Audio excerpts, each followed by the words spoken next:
In the 13th century, Genghis Khan and his descendants built the largest contiguous land empire in history, stretching from the Black Sea to China. By 1270, after conquering northern China and Goryeo, Japan remained the only major East Asian power outside Mongol control. Kublai Khan sent a letter to the Emperor of Japan demanding they establish friendly relations. The message was clear. Japan could choose to be a friend of the Mongols, effectively becoming their servant, or choose war.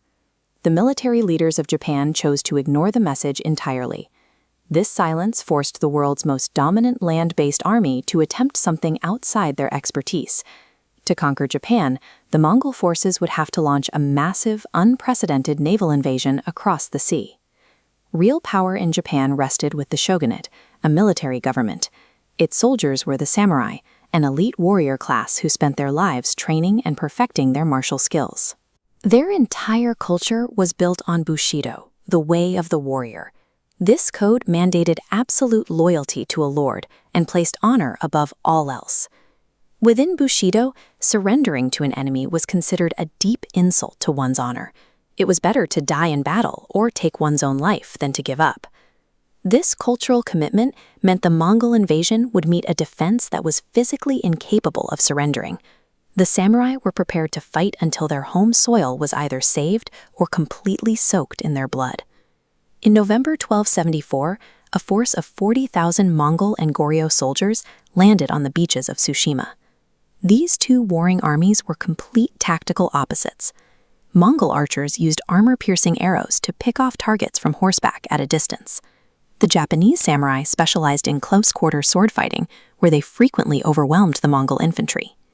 After 8 hours of heavy casualties, the Mongol commanders ordered a retreat. They moved their troops back onto their ships as darkness fell, planning to use their ranged advantage to finish the battle at dawn. That night, a sudden sea storm struck the bay. The wind and waves tossed the Mongol fleet against the coast, destroying ships and drowning thousands of soldiers before the sun could rise. While the samurai held the line on the beach, the storm acted as the decisive blow. It broke the fleet and forced the survivors to abandon the first invasion. Kublai Khan was infuriated by the defeat. He sent more messengers to demand submission, but this time the Japanese leaders beheaded the diplomats. Japan was now preparing for total war. The shogunate issued a massive mobilization order.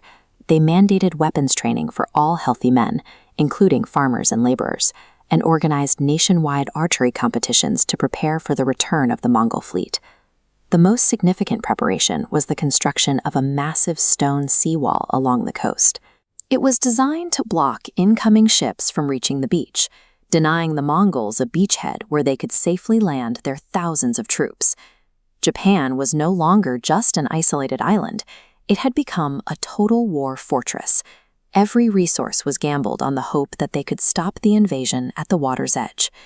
In 1281, the Khan launched his second attempt. This time, the fleet was staggering.